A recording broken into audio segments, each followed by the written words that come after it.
Kama nyinyi ni Waislamu, muishi kwa amani, muishi kwa mshikamano, muishi kwa kupendana, na wanaoendesha waendeshe kwa misingi ya kujenga hayo.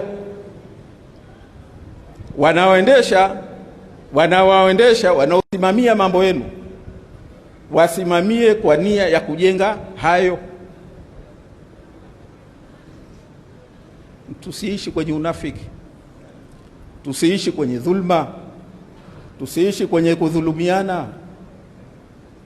Hayo kama sote tumepita kwenye Ramadhani, maana hayo ni sehemu ya murakabatu.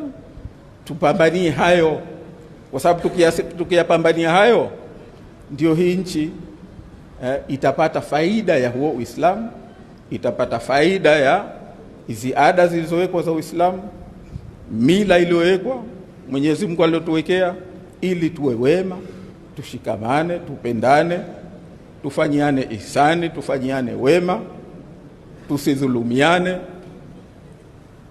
Kwa hiyo mimi nimalizie kwa kusema tu kwamba nchi yetu hii katika hilo tumeyumba, na tumepata mifano mingi huku tunakotoka, lakini wajibu wetu kujenga.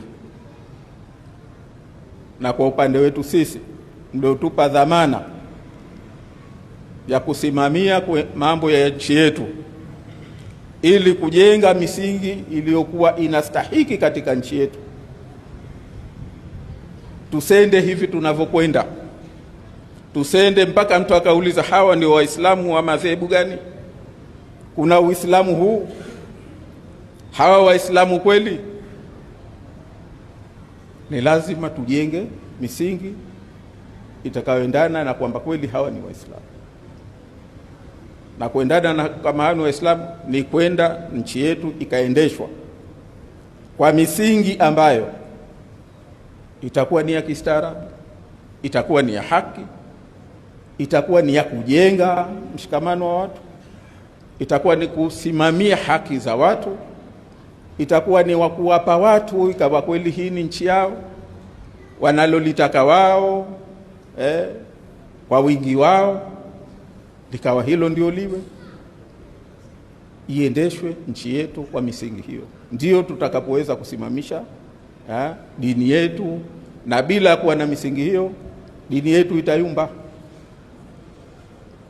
Sisi mliotupa dhamana hiyo, niseme tu kwa sisi, kwa upande wetu sisi, hilo tunalipambania kweli kweli. Ahadi yetu sisi katika hilo hatutachoka, kwa sababu ni wajibu wetu, ni wajibu wetu kama wananchi, ni wajibu wetu kama Waislamu kulipambania hilo,